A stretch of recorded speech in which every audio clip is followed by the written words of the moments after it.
I'm Mary Crawford with the Joy of Being Well, and I'm here with Lee Ettinger, Dr. Herbivore, who's going to be talking about plant-based eating. We're both going to be sharing some of that with you. And we're just going to ask everybody to mute right now, and then we're going to open it up for questions in a little bit. And so I'm going to turn it over to you, Lee, and let you get started. Okay, thank you. And I'm going to share my screen and a PowerPoint presentation. So I'm a pediatric nephrologist and obesity specialist with a practice that tries to help families go more plant-based for their health. So I always got to start with a medical disclaimer. While I am a gray-haired doctor, I'm not your gray-haired doctor. So this presentation is just for informational purposes only. Please discuss any changes you might make with the doctor who knows you the best. So I'll be talking about the benefits of the plant-based diet, just a general overview of some of the things that we hope to encourage people to go plant-based for. So first, the definition of the whole foods plant-based diet. It emphasizes a whole, minimally processed foods, avoids all animal products. Really all the calories eaten are from plants, and really tries to exclude refined foods like added sugars and processed oils.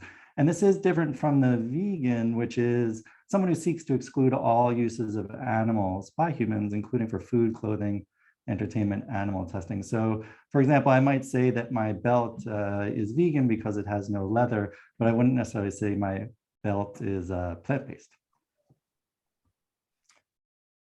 The basics is that food for weight loss are plants that just came out of the ground or off of a tree. So if you have to go, that's the basic message, because I'm really trying to help address the pediatric obesity epidemic. So that's the theme. Now we'll get into some of the details as to how that works. So in 2007, this World Cancer Research Fund, American Institute for Cancer Research, gathered experts from around the world, and they spent 4 years studying the medical literature, and they figured out that for someone to maintain their weight, their average energy density of their diet should be around 125 kilocalories per 100 grams, and 100 grams is about the weight of 4 AA batteries. If you're aiming to lose weight, aim for less than that 125, and if you're looking to gain weight, aim for more.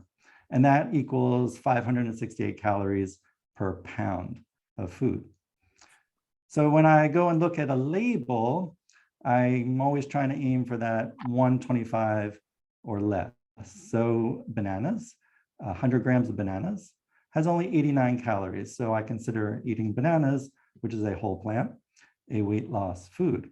Now, I was in England a few years ago, and their labels are per 100 grams. So it's easy to pick up 2 packages and compare.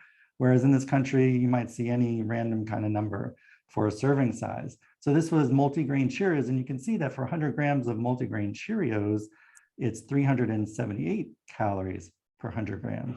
So that I would consider a weight gain food. So if I start my day with the same weight of bananas as Cheerios, I'm going to get 4 times the amount of calories from Cheerios. So you can see how we start to think more about whole plants versus processed plants, even the multigrain Cheerios, for example. So this nutritionist, registered dietitian, Jeff Novick, he's got a great YouTube video. It's about 1 hour and 19 minutes about energy density. And I'm going to try to sum that up in 1 or 2 slides. So the thought is that in general, people eat the same weight of food every day, between 2 and 4 pounds. And you can look at the energy density of your food on this spectrum. So over here, 0, fiber and water have no calories. And then you start to get into leafy greens and vegetables, fruits, whole grains and starches, and then you hit that 568 calories per pound. And foods to the right of that start to be more weight gain foods. So those are the fattier plants like avocado, nuts, and soy products. And then getting into the meats, cheeses, sodas, fried foods, chocolate, desserts, and oils, butters, and fat, which are the highest calorie. So if you can try to fill up on the foods over here and eat your 2 to 4 pounds of food with mostly foods over here, you're gonna lose weight. And gotta say, it works, and I'll show you how. So you can continue to eat that usual weight of food that you eat every day and still lose weight because of this energy density concept. So here's a study where a group of healthy young women were brought into a restaurant, and they were kind of tricked. They said, we're looking at different menu items for this restaurant. We want to see what your opinions are about these different menus. So have a seat. You're going to spend 2 days with us, and check out our breakfast, lunch, dinner, and snack. Breakfast, lunch, dinner, and snack. And it's an all-you-can-eat buffet. So enjoy yourself and rate the food as you're going along. But what the researchers really were doing were measuring the weight of the food that these women were eating. And it turns out that they were eating about 3 pounds of food per day.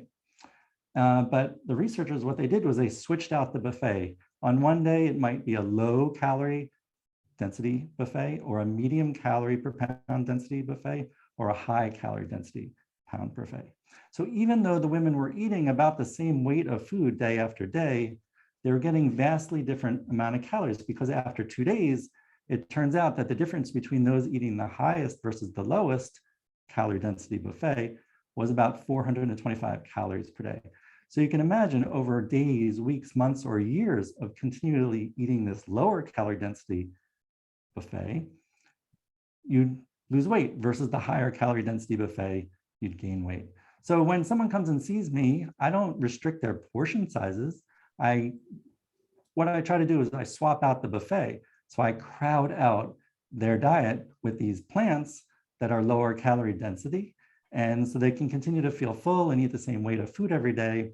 But lo and behold, the calorie density is decreased, and their calorie intake day after day is decreased, and hopefully they'll be losing weight.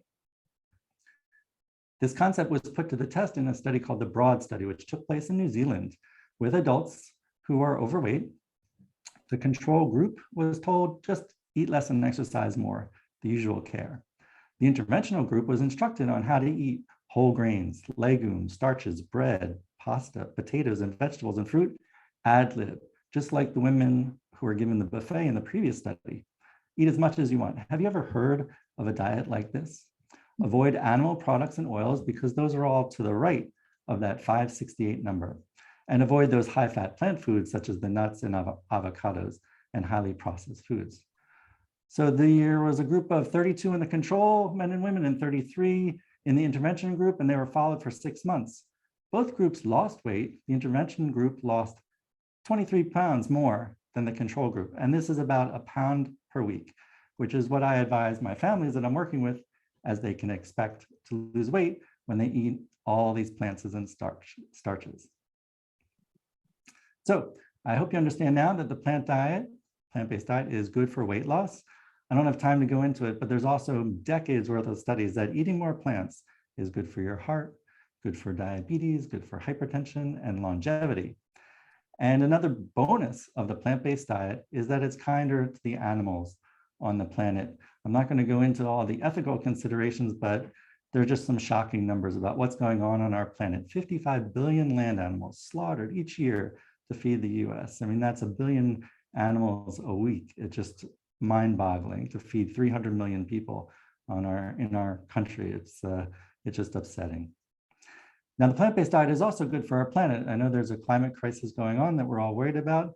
Just before we got on this Zoom, we were all talking about the heat wave that's going on in the New England area. And let me tell you about how eating more plant-based is good for the climate. Because anytime you're going to grow plants and feed those plants to the animals and then eat the animals, it's going to cause more of an environmental impact than just growing plants and having humans eat those plants. So here's a study that looked at the environmental impact of different kinds of foods. Up top are the meats, and then there's fish, and then there's dairy and eggs. And then here we get into some more of the plants.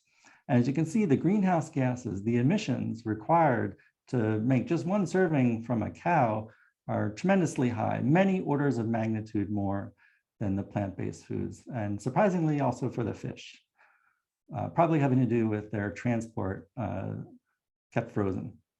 Land use, of course, the animals need much more land than the plants. And then, you can see there's a wide range for the cows. Over here are your free range cows, which, locally sourced free range cows need a lot more land.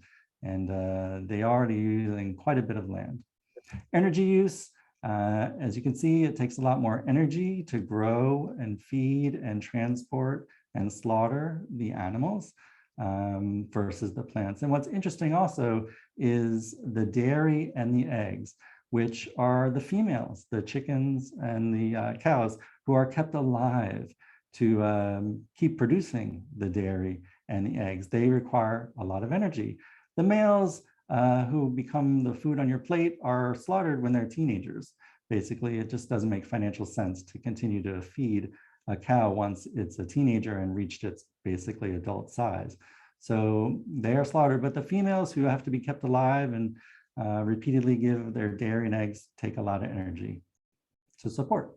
And then the waste from the animals also contributes greatly to acidification and to eutrophication, which is the green algae that overgrows waterways. And as you can see, all the male animals and female animals that must be kept alive for a long time are contributing to these environmental hazards, not so much with the plants. So those are the environmental impacts of our food choices. So people who are plant-based, people who are vegan, they're always getting asked this question. What would you do if you were on a desert island? And if it was just you and a cow, would you eat the cow to survive? And actually, honestly, if I don't eat the cow now because I think my survival will improve over years and decades by not eating the animals based on the health studies that I share with you. But if I was worried about my survival over days or weeks, yes, I would probably eat that cow. But to someone who asks me that question, I throw the question back at them. What if you were trapped on a desert island and there's just you and the cow, but there's also bountiful plants on that island? And you had a choice whether you would eat the plants or eat the cow. What would you do? And that often makes them pause. But the honest answer is we actually are on a deserted island. We're on a marble floating in outer space. And on this island, there's plenty of plants to feed all the people. And it becomes really a choice whether you're going to eat the animals or not. I hope I've given you a few reasons to think about that choice and recognize that you don't need to eat the animals, and you can be healthy and thrive just eating plants, like me and Mary. So happy to answer any questions. I can also share my contact information. I have a website. I go by Dr. Herbivore because I'm trying to get people to eat more plants. I have a Facebook group where we discuss health issues related to plants, and you can see me on these other social media sites. Thanks for your attention. Happy to turn it over to Mary now and to answer any questions. Okay, I think let's open it up for questions for Dr. Herbivore before we move on to what I want to share. Does anybody have, you can, Thomas has a question. Go ahead, Thomas. You need to unmute. Yeah, when you're talking about kcalories, is that thousands of calories? Yes, yeah. The scientifically it's kcalories, thousands of calories. But when you look on the label, on a package label, it's just people just refer to calories. Yeah. So yeah. So you're talking about 378,000 calories. What's 378,000 calories? When you're talking about the 378 kcalories equals in the beginning of the presentation, would that be 378,000 calories? Yes, but that's the nomenclature is the scientific, it's kcalories, because the definition of a calorie is the amount of energy required to raise 1 gram of water by 1 degree centigrade. But that unit is too small to be meaningful. So when you say an adult is eating 2,000 calories per day, they're really eating 2,000 kcalories. But people just say calories. Okay, thank you. Mm-hmm. Okay, Dennis has a question. Lee, I liked your information. The question I'm trying to wrestle with in my mind is if it takes so much more resources to produce the meats, the pork and the beef. I can buy beef at $6.99 a pound, but I can only get 10 ounces of cereal for $6 a pound. Where does that correlation make sense? Awful. Well, there. Oh, you went mute on me, Lee. Oh. How did you get muted? Hello? Yep, we can Can you hear hear you me now. now? Yeah. Right. There are government subsidies for raising cows. And I've seen reports that things like the true cost of the dollar menu at McDonald's is like $13 if not supported by all the government subsidies. But what are you talking about, comparing steak with a box of cereal like Frosted Flakes or something? Like I go to the supermarket Mhm. and I can in fact, one of the supermarkets right now has ribeye at $6.99 a pound, which is cheap, you got to admit. But then I go over to the cereal shelf and a box of Cheerios, 10 ounces, costs the same price, $5.99.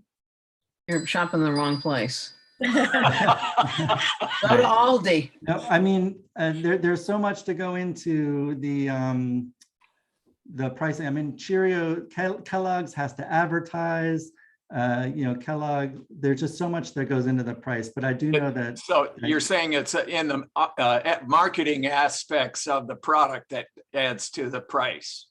Yeah, sure. Can I just throw in something, Lee? That's part of it, Dennis, but when you're looking at a pound of beef compared to a whole box of cereal, you're looking at maybe 1 or 2 servings from that beef, or maybe 4 if you're, not eating that much of it. And you're looking at maybe a box of cereals, maybe 10 to 15 servings, Right. So there's a difference there too. Well, I'm trying to relate that to the calories that Lee was referring to. Cost per calorie. And the box of cereal, they're going to tell you the number of calories in 1 serving, not in the whole Yes. box. The rest of it's all air. Yeah. Cheerios is mostly air, but yeah.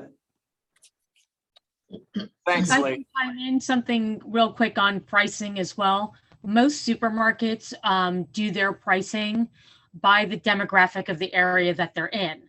So you can go to a Publix in one place and go to another Publix or grocery store 2 miles down the road, and pricing will vary because of the demographic of the area.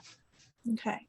Yeah, I also like to point out, people think that eating plant-based is expensive, or people say that even eating healthy is expensive. But this is actually the food of the developing countries in the world. We eat the staples like rice, beans, corn, potatoes.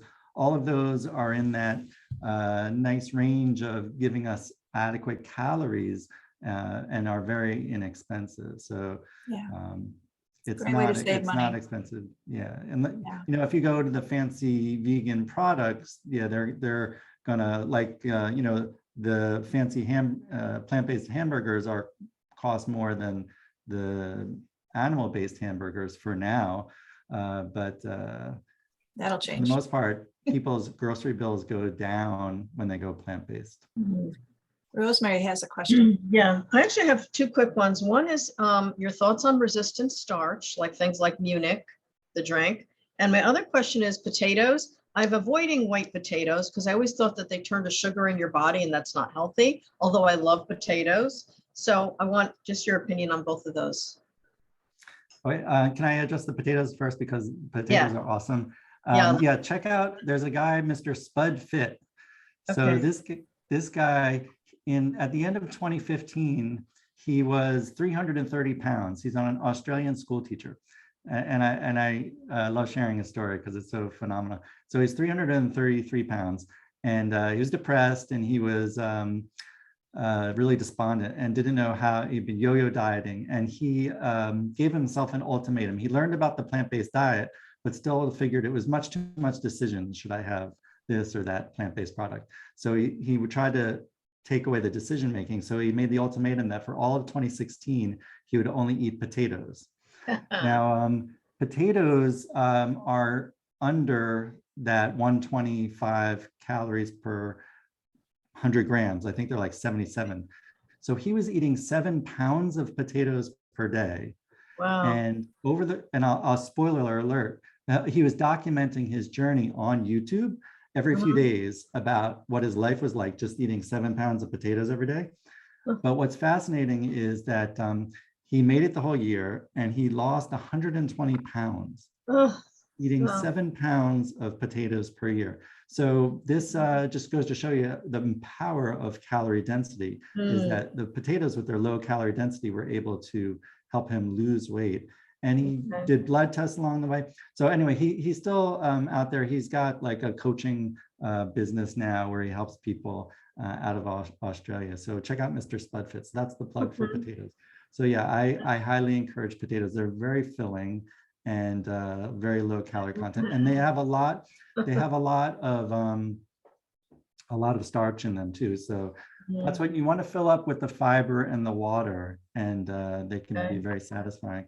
I was going to say something else. So people, it's not the potato. People say, "Oh, potatoes make me gain weight." It's the butter. So the potatoes are on to the left, but the butter is 4,000 calories per pound. So you put the pat of butter on, and all of a sudden you've dragged the potato to the right on that scale, and then the potato with the butter and the bacon and the sour cream and stuff. That's why the potato becomes a weight gain potato. Is resistant starch bad or good then? Because I'm assuming that your body doesn't absorb the resistant starch and it goes through you. Is that kind of the idea? The idea is to feed your microbiome. So those are the bacteria that are in your gut, and you don't eat the resistant starch. The microbacteria in your gut eats the resistant starch and grows and contributes to the stool bulk. So you can help go more often, more easily. So and when you have a happy microbiome, that's been associated with a lot less disease. Let's take just a couple more questions, and then I'm going to jump in with some tips for you. Can I ask a question, please? Well, Susan was next here. She's had her hand raised for a while. Okay, We'll come back to you. Okay, go ahead, Susan. Or hi, guys. Yeah. Lee, when does this type of diet not work for There's weight two loss? conditions. There's two conditions where I don't recommend this diet. So there's this one genetic disease called cytosterolemia, where people lack an enzyme to process the phytocholesterols, and they end up putting cholesterol from plants into plaques in their body and develop heart disease. There are only about 80 known people in the world that have this condition, but it's a genetic condition not to eat more plants. And then there's something else called SIBO, which is small intestinal bacterial overgrowth. So the people like that are trying to avoid carbohydrates, and they're on the FODMAP diet. And this is a carbohydrate heavy diet. My diet is 75 to 80% carbohydrates, complex carbohydrates. So those are the two absolute no-nos for this diet. And then there are some cautions. So for example, people with eating disorders who are very restrictive with their eating, this is a bountiful diet. You want, like I showed in the two studies, you want to be eating ad lib because the foods are so low calorie density that in order to get enough energy, you actually have to eat to fullness and eat to satiety, and that's encouraged.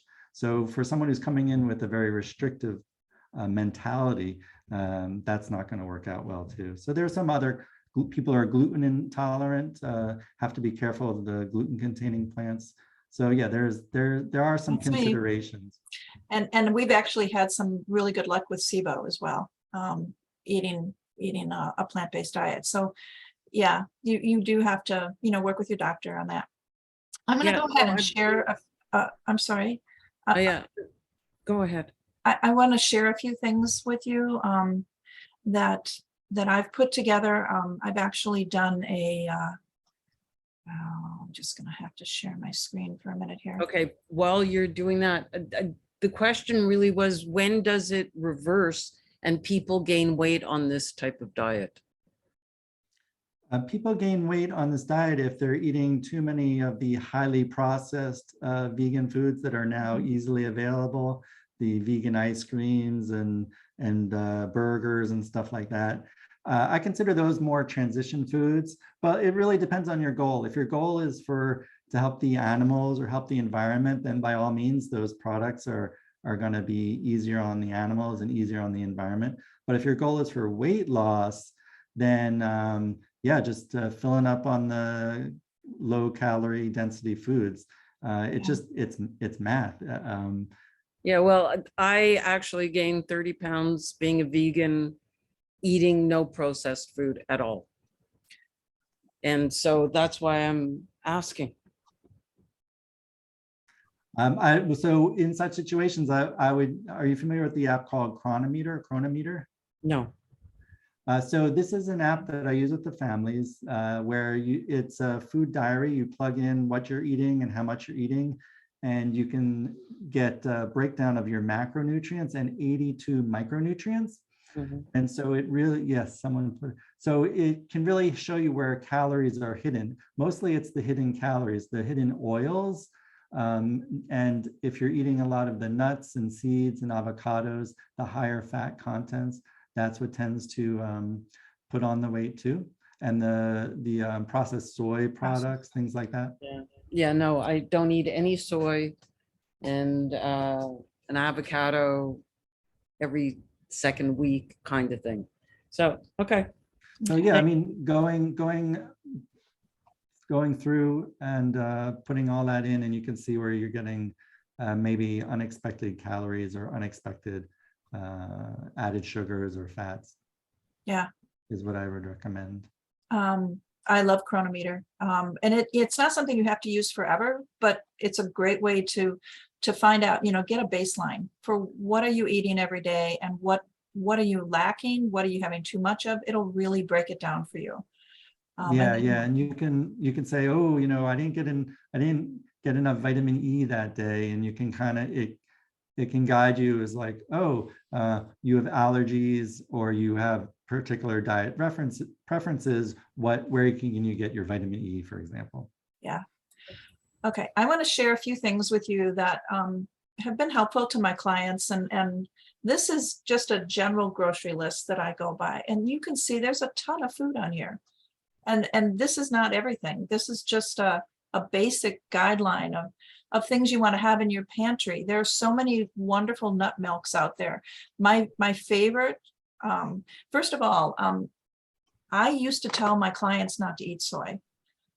Because it was based off of a false an article that came out in the 70s, I believe, that was really based on false premises. And the newest research on soy is that it should be eaten almost every day, especially if you want to avoid breast cancer and prostate cancer. Of course, you want to use only organic, non-GMO soy when you're working with soy, and it should be just not the processed like soy hot dogs and stuff like that, but just good soy. So I just want to address that really quick. I use soy milk. Oat milk is one of my favorites. Oat milk is amazing for anything that you want a creamy consistency. I avoid coconut products for the most part. It'll be like a treat to have a coconut milk or a coconut oil in something, because it is a saturated fat. And if you are especially trying to lose weight, you want to avoid saturated fats. Earth Balanced butter, vegan cheese. Again, I don't eat a lot of those, but it's like once in a while you need a little something on your food. So, but look at, lettuce, kale, spinach, Swiss chard, collards, beets, carrots, mushrooms. I eat mushrooms almost every single day. They have so many benefits, and variety of mushrooms. Get as much variety as you can. Potatoes, white potatoes especially, go for organic. It is one of the most heavily toxic plants out there.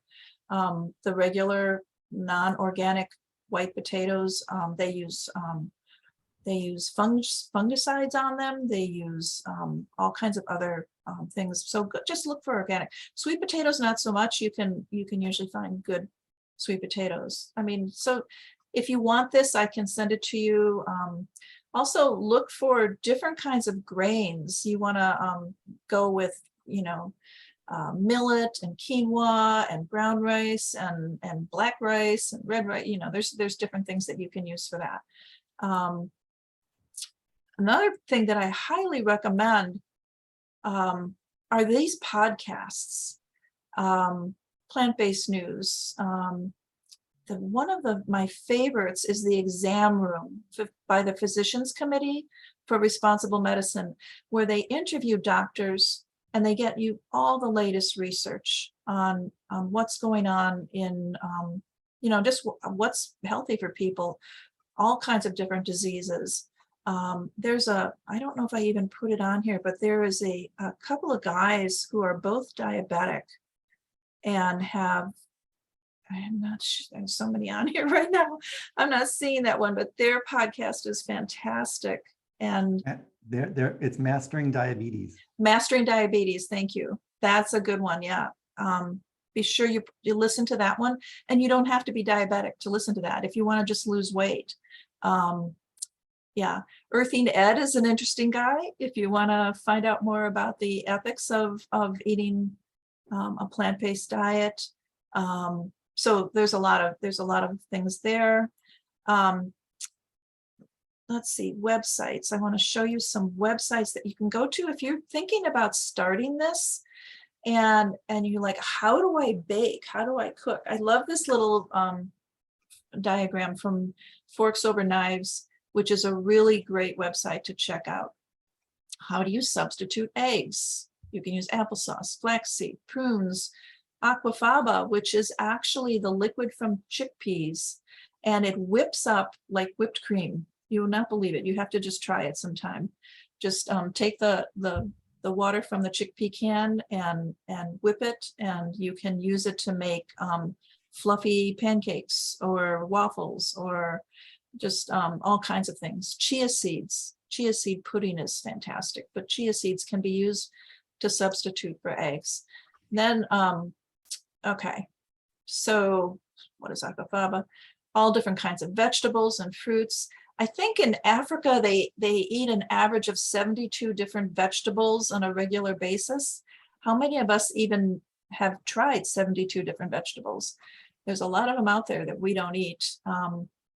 You can go to look at this one. Let's just see. Vegan celebrities. People that you might know who are all vegan. And there's a ton of them out there. So I'm not going to stick with that too much here. But I did want to show you. Okay, this is a good one. Vegan bodybuilders.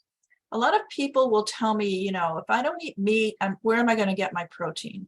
How am I going to be strong? I'm going to be that weak, skinny person if I don't eat meat. Well, these guys will prove you wrong. These are all vegan bodybuilders. And, there are women in here too. There you go. There's a woman. So there's a ton of information about that out there. Vegan athletes. Yeah, Lee and I were talking about,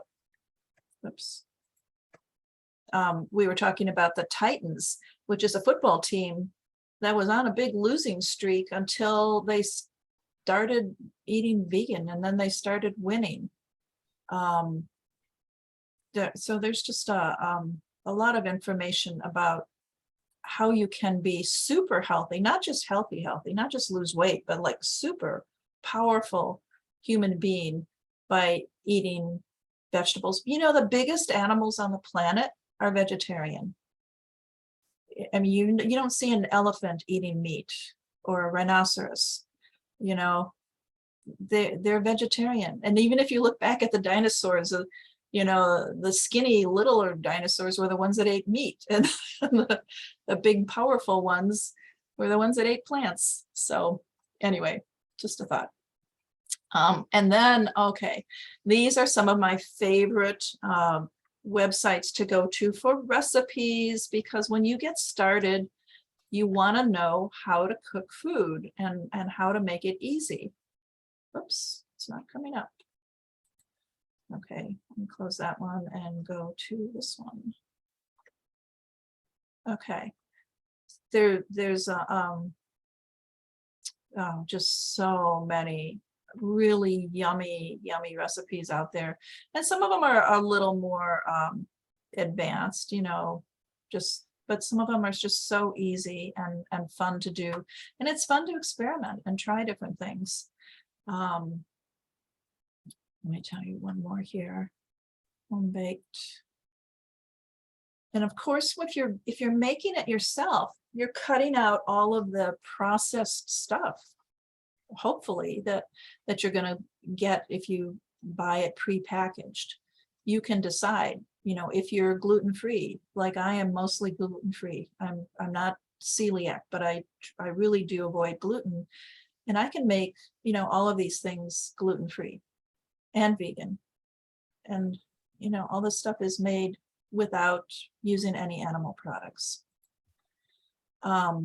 So those are some of the things that I wanted to share with you. I think got the websites, podcast, grocery list.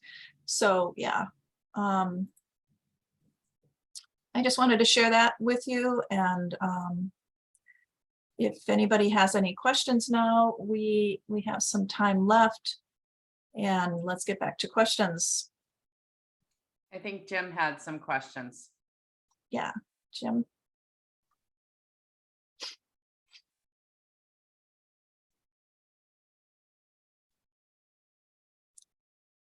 You're Dennis. muted, Jim. Oh, Jim, you're muted. Yeah, sorry. Lee, just for a second, your story about the potato guy, which I thought was really interesting. If you eat potatoes for a year and virtually nothing else, there are a lot of essential nutrients that are probably not in potatoes. Does that potentially affect his health in other ways? I mean, is he getting, you know, all his vitamins, minerals? Because he's not getting all of them from potatoes. So, you know, it could have a, let's say, a bad effect on his overall health, or am I wrong? I know the weight loss is great, don't get me wrong. Actually, yeah, potatoes, you can pretty much live on potatoes alone. It has nearly all the essential nutrients that you need. There is one supplement that plant-based people and vegans need to take that Mr. Spudfit took. It's vitamin B12. So vitamin B12 is essential, and we get it from our foods. And unfortunately, our foods are too clean. Vitamin B12 is only made by bacteria in the soil. So nowadays we're eating triple washed vegetables or hydroponically grown plants, and they're not exposed to the bacteria that makes the vitamin B12. So we need to supplement the vitamin B12 if we're only eating plants.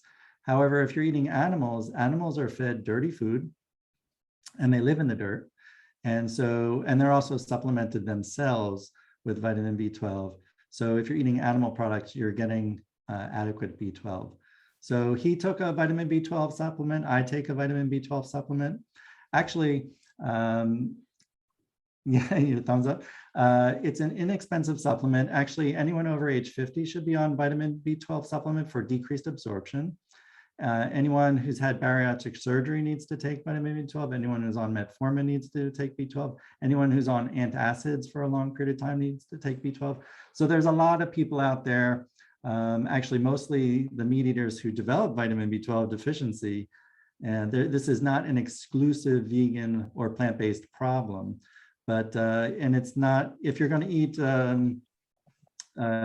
dirty food out of your own garden, then you might get enough B12. Plant-based companies are starting to recognize this problem, and now we're getting fortified products, plant-based products with vitamin B12. So, you know, might even not need to supplement in the future if it comes into enough products. But yeah, so Mr. Spudfit took a vitamin, but with just B12, and that's all. And yeah, he did follow-up tests with his doctor. He posted his blood test over the course of the year. He even did DEXA scans and things like that. So he was under medical care and he got all the nutrients that he needed just eating potatoes. Thank you. Interesting. Any other questions? Can I make a comment even though you can't see me? Sure. Of course.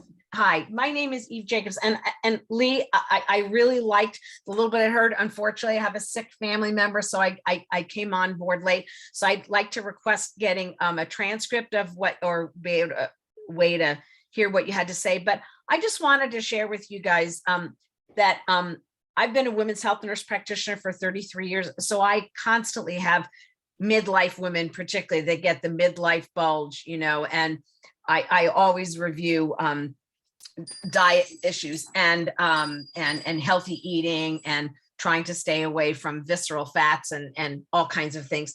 And I'm petite. I'm 5 foot myself, and I'm in my early 60s now. And I was about 105, but maybe 102 pounds, not overweight, normal BMI.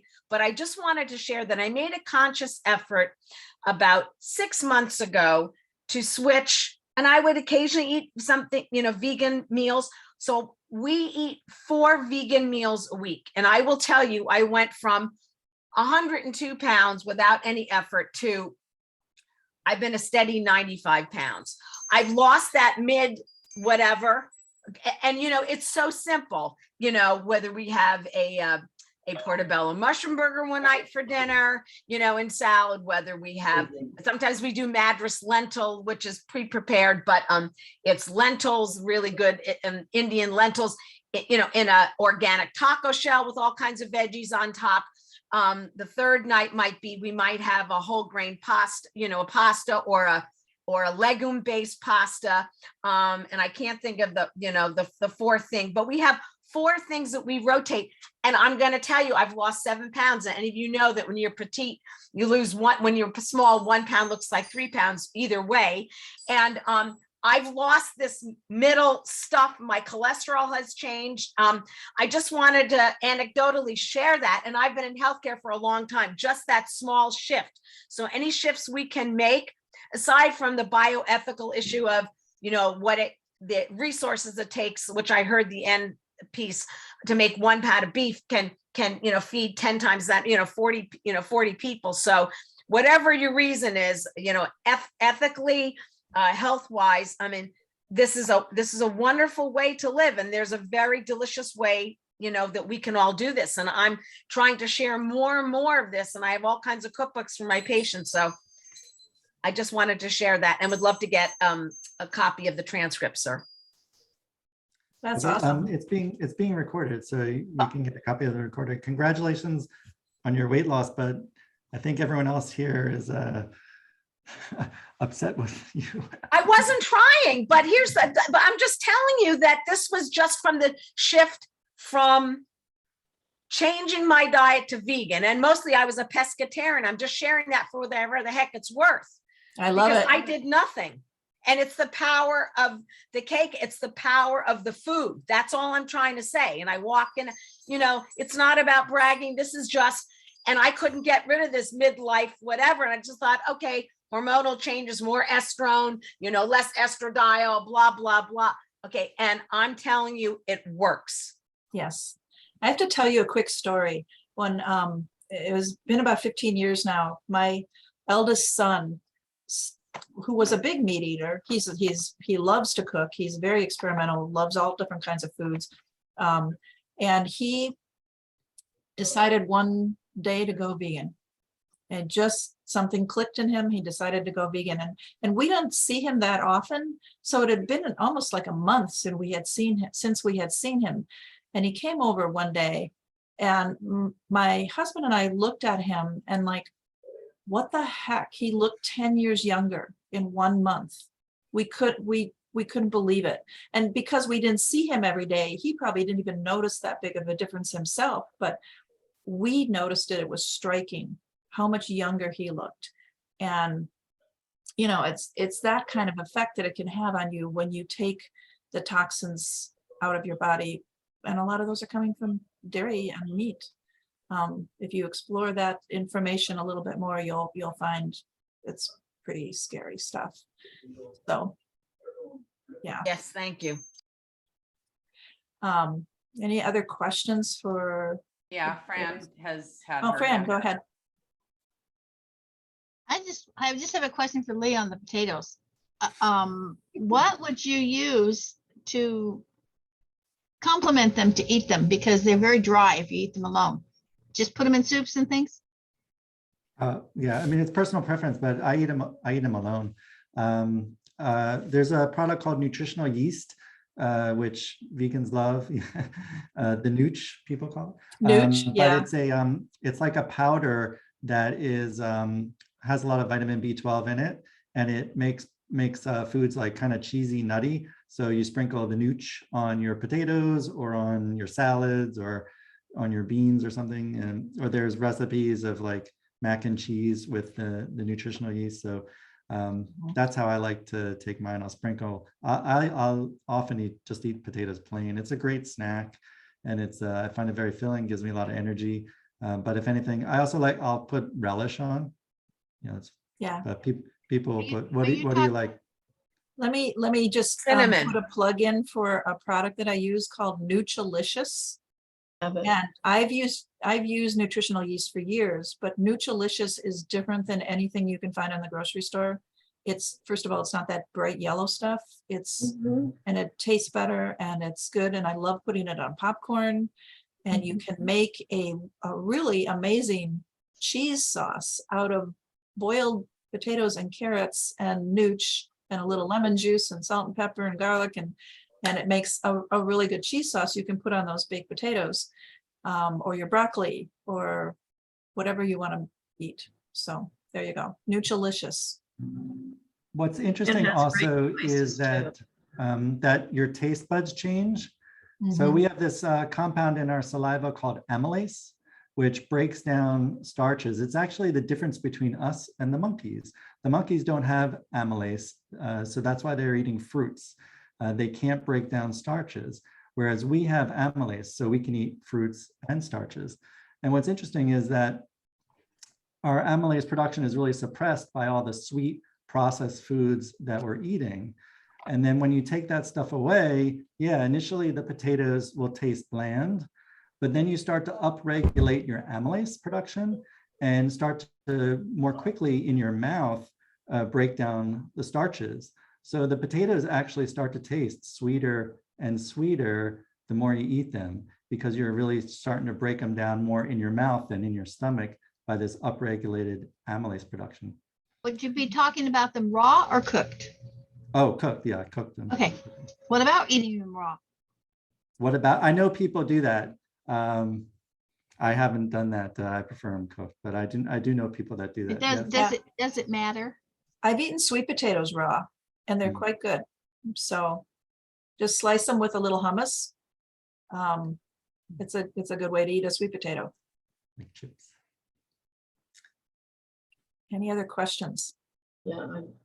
Sherry, Rosemary? Or, I Sherry. just, oh, sure. Yeah, I guess you're not seeing the hands up. The hands have been up. Yeah. yeah, there we go. Raise hand. So, My official um, hand. Okay, Rosemary. I just had a quick question. I love fruit. And I know like that's healthy for you, but yet if I eat too much of it, couldn't that cause like weight gain or not? Or if I'm just eating vegetables and fruits, I'm okay. No, Give me yeah, permission. fruits. I love fruit. Right, fruit is to the left of that 568 calories per pound. Fruit Okay. is mostly water, and Okay. fruit has some fruits have fiber also, so they can be very filling and not likely to contribute to weight gain. Oh, good, thank you. Yeah, nobody's gaining weight because they're eating too much fruit. Okay. Jolie. So what about plant butters like Earth Balance or even Smart Balance, where they're made from plant oils? Because I want that buttery taste on my potatoes, because I'm also a potato lover. And how do you get, are they okay to use? Because I live with a meat eater, and so I buy butter for him because that's what he wants, but I eat the plant-based. So it depends on what your goals are. If your goal is weight loss, then the answer is no to the butters. If your goal is to for animal welfare, then yes to the plant-based butters. If your goal is environmental concerns, I've heard about concerns that about the oils that are made for those plant-based butters, that they have a big environmental impact. Yeah, So I if- don't buy anything with palm oil in it. Right, So the because of palm oil. that, but I try to stick with safflower oil or the sunflower oils. But I didn't think they were that bad. Well, what do you mean by bad? Well, to cause, because I do it for both reasons, to maintain a healthy weight and also to save the planet. So if I'm eating Earth Balance or Smart Balance that doesn't have palm oil in it, are they okay to put on that potato because I want butter on my potatoes? For calorie, they're much too high calories. They will increase the calorie density of your potato. So if you're looking for weight loss, then we really go for like an 80-10-10 diet, 80% carbohydrates, 10% fat, and 10% protein. So that those butters really push up your calorie intake for the day. And that's something you can put in Chronometer. You can set those parameters, the 80-10-10, Yeah. and it'll keep track of it. And I use Earth Balance when I'm baking. I mean, you've got to have, there's certain recipes where you have to have that fat. Right. But you find that you don't miss it when you stop using it. And if you start substituting the Nutrilicious or those kinds of things instead. How do you Right, spell so Nutrilicious? we don't have taste buds for fat. What we have is mouthfeel. So what the butter does to the potato is it makes your enjoy the mouthfeel of the potato more. That gets more mushy or slippery or slimy or whatever kind of mouthfeel that you like. But again, if you take the butter off, when everything's covered in butter, everything kind of is the same. It's when we take the butter and the salad dressings and the cheese and the added sugar and the salt, when you start taking all that stuff off, your palate really expands, and these whole plants really actually have very subtle flavors. Like some rice can be kind of nutty, or the potatoes can be kind of sweet, that your taste buds kind of come alive. And it takes a few weeks or even a few months, but you really start to notice these subtle flavors in the foods that were just being drowned before. And like I said, as you have more and more of the potatoes without anything on it, your amylase will upregulate, and the potatoes will even get sweeter and sweeter. So, if you can get over that hump of changing our habits, it's just a habit of how you like your food, then you can develop new habits. And it's funny, you go back and have a food that you enjoyed years ago before you made these changes, and all of a sudden it tastes too slimy or too salty or too greasy. It becomes unappealing. Kind of think about how when you used to maybe drink whole milk and you went to skim milk and it was like all watery, but then you got used to the skim milk and then maybe you had a whole milk glass and it just tastes too thick and creamy and not appealing. That you get those same kind of changes in your palate. Okay, Sherry has a question. Yes. So with plant-based, if somebody has severe diverticulitis, so greens are kind of hard on the system. So are there certain things that are better? What did you say, greens or grains? Green, well, and both. So, so I have battled diverticulitis my whole life. And when I eat vegetables, it intensifies my flare up. So then so I'm like, is there things, because that's what I've been trying to do plant-based, but then I tend to get this flare up. So I didn't know. I'm going to play the pediatrician card on you. I'm sorry, Sherry, but that's okay. I'm as a pediatrician, I haven't taken care of anyone with diverticulitis because that's an adult problem. So I don't know the answer to your question. Okay. No, that's fine. I can look into it though, but yeah, offhand, I don't know how to help you. Whether more fiber would be better or less fiber would be better for you, I don't know the answer. Okay. Sorry. No, that's fine. I'm just playing around. So. Okay. I would highly recommend you listen to the physician's podcast, Okay, because that's one of the things they've talked about repeatedly. okay, And there are some really good solutions out there. There's a plant-based gastroenterologist out of Washington, DC, a woman, I'm blanking on her name. But she's written books about plant-based eating for people with GI issues. okay, After this, I can try to find her information, but okay. That'd be great. Awesome. yeah. Thank you. Yeah. This is great information from both of you. I really appreciate you both being on here today. It was awesome. We are running up against the clock. I'm going to stop the recording. If I can find it. Where's the recording thing? On the bottom. Okay. Ta-da.